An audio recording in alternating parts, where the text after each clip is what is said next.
Good morning and welcome to Teal House Farm. We are off the farm for a little bit, headed to the farm store to do our monthly purchases for our homestead, and I thought I'd take the moment to do a video to talk about what we buy for our homestead and what it actually costs each month to run a small frugal homestead here in the central US. I feel like a lot of people dive right in and don't have good expectations on what their costs are actually going to be.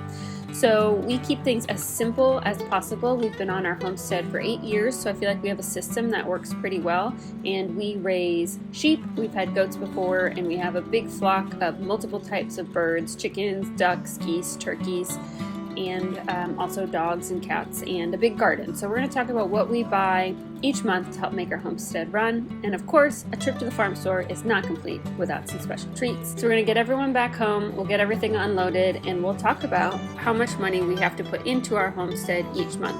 If you're interested in a video talking about what it costs per pound for our meat animals, I will link some videos about that below. Okay, we got it. Let's talk about it. So we spent $86.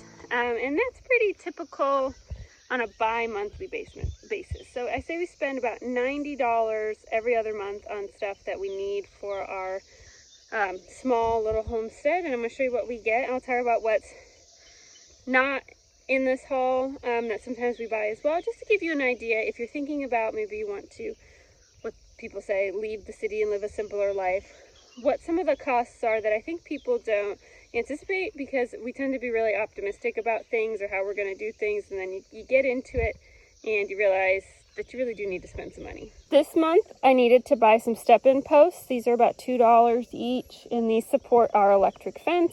I don't buy step-in posts every month, but I needed some this month. Every month I always have something that I consider about a $20 odd purchase. So this month it's step-in posts. Sometimes it's like a gate latch, or it'll be some like some real cheap cat food for our barn cats. There's always something that needs about $20. This month it's step-in posts. I would love to have permanent field fence that doesn't need plastic posts replaced constantly, but that is a huge financial investment, where the electric fence goes up really quickly and it is much cheaper. So that's what we have right now. I have 2 bags of cheap layer feed. When we started out here, we were really determined to be all non-GMO, all organic. We really didn't want to feed a lot of supplemental feed, on and on, all those things. We've been out here for 8 years, and let me tell you what we've discovered. Our birds are all free range. That works really great for us. But we found that layer birds, at least when they are chicks, which ours are now, they're about 3 or 4 months old, they need something. Even if they're completely free ranged, to grow strong and healthy, they really do need supplemental feed.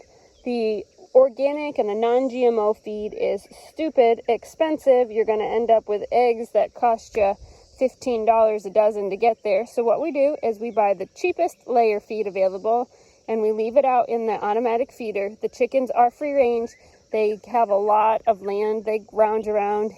They don't need any sort of grit or oyster shells or anything like that, because they have access to gravel and all sorts of things on our land, but they do need the protein we've found from the layer feed until they're about a year old, is what we've found. That really helps them, just as it helps with our retention rate as far as chicks that die from odd things. People always say, but in the past people didn't have access to that stuff. That is absolutely true, but I would imagine that in the past, when people didn't have access to things like commercial feeds, that their chicken retention rate wasn't amazing, or at least wasn't close to 100%, which is ours. You got survival of the fittest chickens, and chickens that died from malnutrition, I'm sure. So we prefer to keep as many of our layer chicks alive and growing to a healthy size.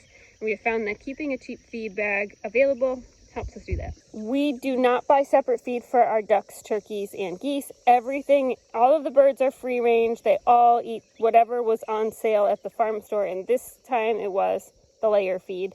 Sometimes all flock feed is on sale, and we'll get that. That one is, all flock feed is 17%, layer feed is 16%, so they're really similar. We buy whichever is cheaper. This was $12.50 a bag. I got 2 bags. We'll load that in our automatic feeder. And how often would you say we have to refill that automatic feeder? Once a month? Yeah, not very often.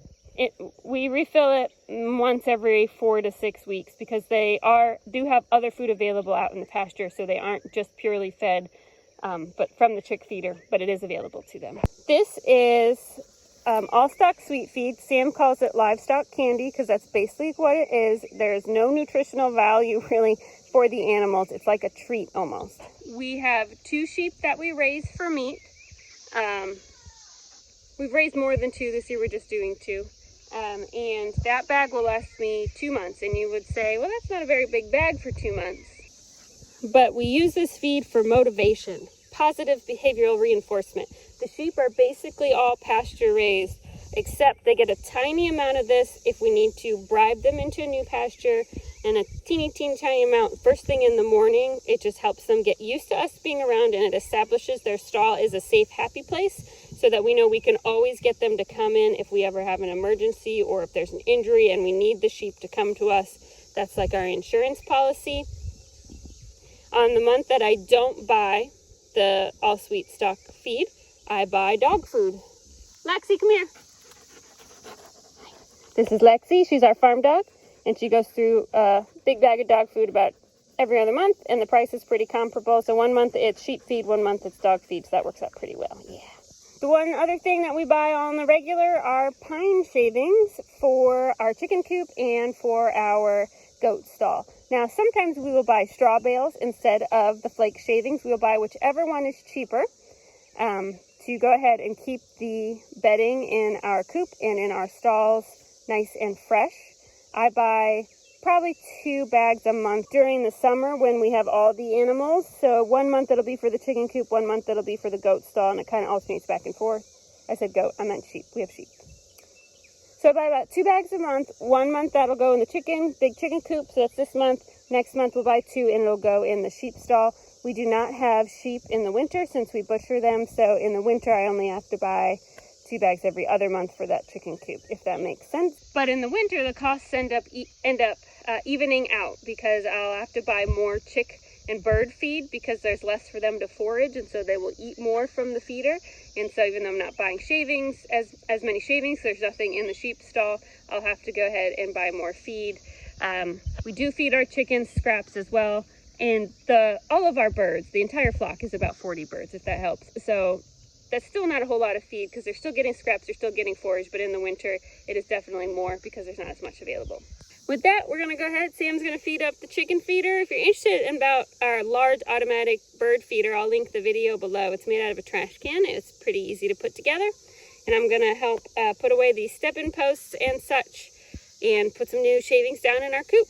And that's it. I just hope that maybe gives you a realistic view of things you probably really need to consider as far as budget-wise. If you're thinking about starting a homestead, these are our realistic costs. It really is about $80 a month in just standard things that we need. Some months it's a little bit less. It's rarely more. It's only more if there's some sort of emergency like a vet trip, or if there's like a real big storm that damages fence. Sometimes that comes up, but not too often. Thanks so much for watching, and we'll see you guys next time.